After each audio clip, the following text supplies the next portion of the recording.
बलरामपुर गांव बड़ा सुखी और संपन्न था। वहाँ एक जमींदार रहते थे जिसका नाम जागीरदार सिंह था। जागीरदार का नाम दूर दूर तक फैला हुआ था। गांव के पास कोई भी घटना घटती उसका फैसला जागीरदार ही किया करते थे। एक दिन वह अपने बगीचे में टहलने जा रहे थे। बगीचे के पेड़ पर एक औरत की डरावनी आवाज़ आई। ओ जागीरदार, रुक जा, रुक जा। औरत की आवाज़ सुनकर जागीरदार इधर उधर देखते हैं। जब कुछ भी दिखाई नहीं देता तो वहाँ के माली से पूछते हैं, अरे माली, यह आवाज़ कहाँ से आ रही है? कैसी है यह आवाज़? बगीचे में एक डायन आती है। वो बहुत ही डरावनी है। वो कभी कभी आवाज़ देती है। इससे पहले न कभी सुनी ये डायन कैसी होती है। वो डायन बहुत ही खतरनाक है। वो लोगों को नुकसान पहुंचाती है, किसी को भी मार देती है। मरने से कुछ देर पहले वो लोगों को केले खिलाती है। जो कोई भी उसके केले खाता है उसे कुछ दिनों बाद उसे मार देती है।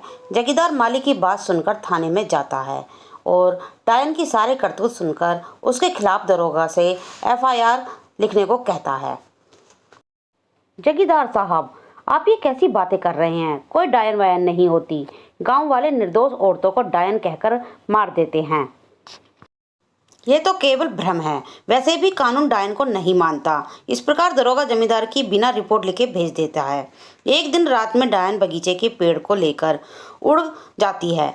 बगीचे के पेड़ पर बैठती है। डायन पेड़ को उड़ाते हुए जागीरदार के महल के पास पहुंच जाती है और दरवाजे पर पेड़ को खड़ा करके जागीरदार के महल में प्रवेश करती है। जागीरदार बिस्तर पर जैसे ही लेटता है उसके बाथरूम से नल खुलने की आवाज़ सुनाई देती है। जागीरदार सोचता है, इतनी रात गए, मेरे घर के अंदर आकर किसने नल खोल दिया? दरवाज़ा भी बाहर से बंद है। फिर सोचता है कि शायद मैंने ही खोला होगा। ऐसा सोचकर जागीरदार नल बंद करने के लिए जाता है। जब बाथरूम में पहुंचता है तो नल अपने आप बंद हो जाता है, जिसे देखकर जागीरदार सोच में पड़ जाता है। जागीरदार इस घटना को अपने मन का वहम समझकर बिस्तर पर लेट जाता है। उसके बिस्तर पर लेटते ही उसके कमरे की बत्तियां अपने आप जलने बुझने लगती हैं, जिसे देखकर जागीरदार डर जाता है। मेरे कमरे में कौन आया है?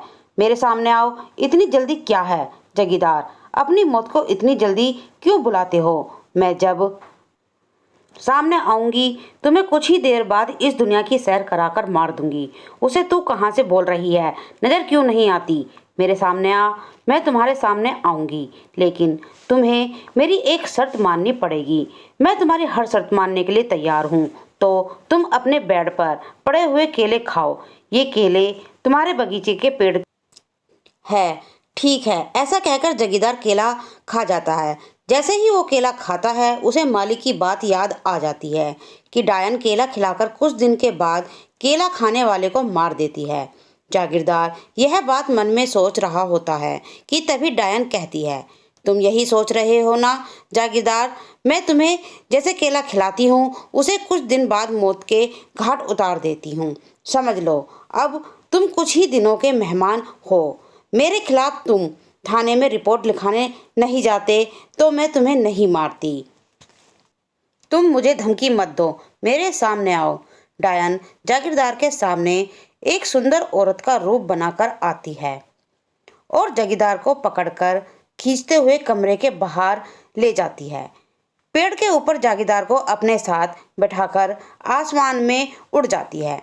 जागीरदार जब डायन को पेड़ की हवा में उड़ाते हुए देखता है तो डर से कांपने लगता है।